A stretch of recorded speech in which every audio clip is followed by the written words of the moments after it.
I'll provide you with some history. Please, my dears, my dears. I love how he kept saying that during the tour. My dears.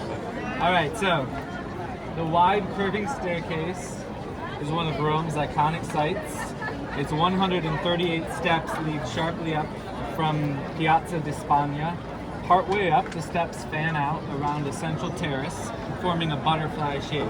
The design culminates at the top in an obelisk framed between two Baroque church towers. At the foot of the steps is the aptly named Sinking Boat Fountain. It was built by Gian Lorenzo Bernini, or maybe by his father Pietro.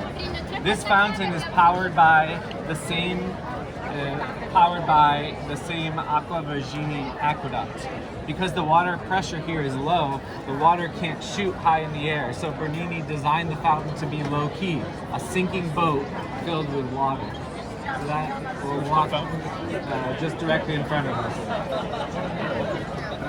The Piazza di Spagna, which is where we are now, has been the hangout of many romantics over the years. Keats, Wagner, Openshaw, Goethe, for others. For British aristocrats of yesteryear, this was the culmination of their grand tour of Europe's famous sites. They came to Rome to contemplate their decaying ruins, enjoy the warm climate, and exercise their elite status in a foreign culture.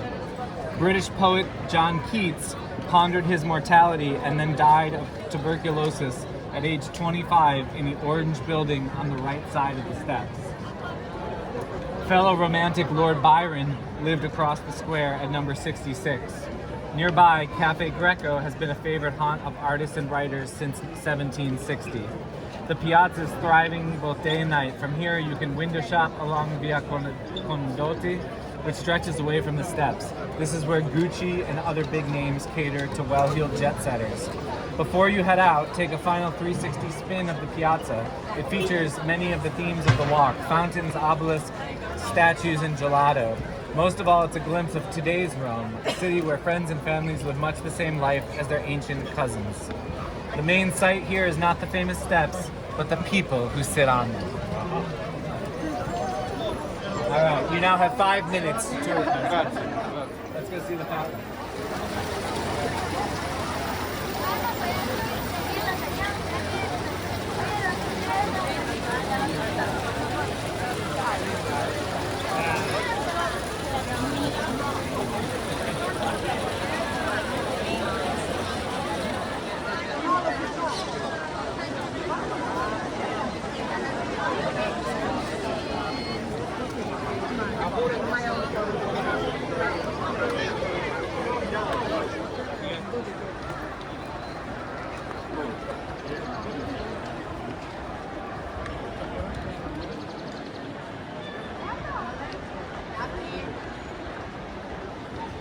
Hi, Steve. How you doing, buddy?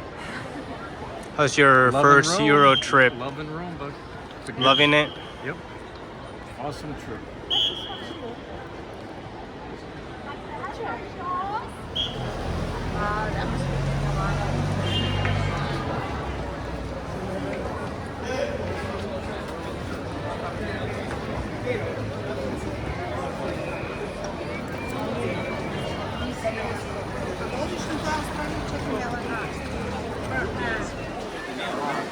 Na catedral.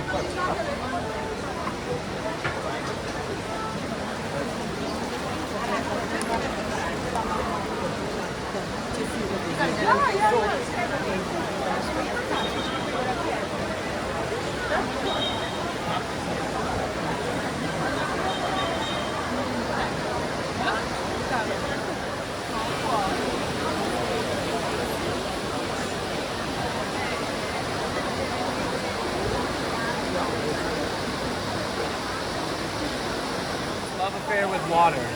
Architect Nikolai Salvi conceived this liquid Baroque avalanche in 1762, cleverly incorporating the palace behind the fountain as a theatrical backdrop. Center stage is the enormous figure known simply as Ocean. He symbolized water in every form. The statue stands in his shell-shaped chariot, surfing through his wet dream. That's not what they mean.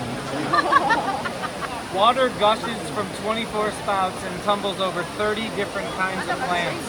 Winged horses represent cresting waves. They're led by tritons who blow on their conch shells. Dramatico.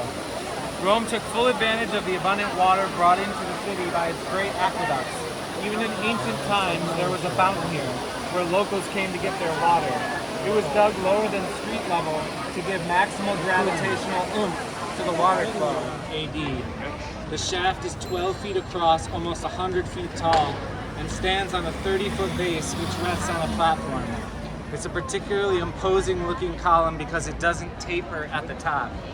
The whole thing is carved from the finest white marble in the world, from Carrara, the favorite quarry of the ancient Romans and of Michelangelo.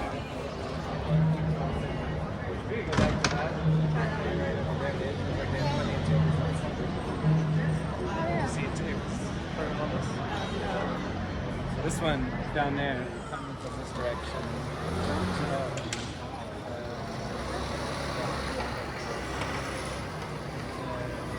was once an apartment building for 17th century Rome's middle class. Like so many of Rome's churches, the church on the square, Santa Maria in Equaro, is older than its Baroque era facade. Notice the circular little shrine on the street corner between the palace and the apartment building. For centuries, worshipful spots like this have made pilgrims feel welcome. A circular little shrine on the street corner.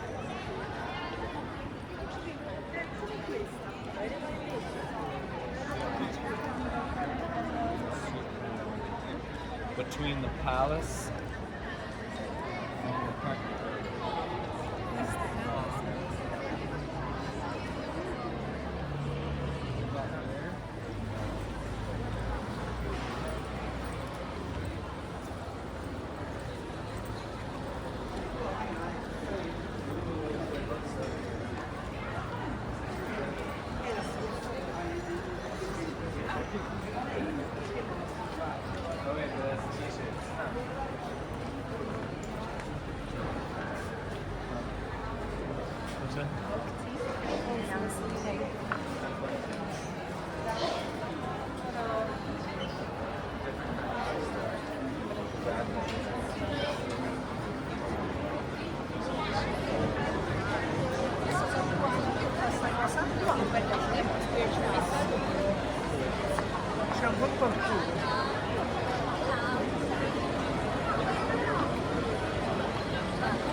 Yo cuando vine no había ni de la décima parte.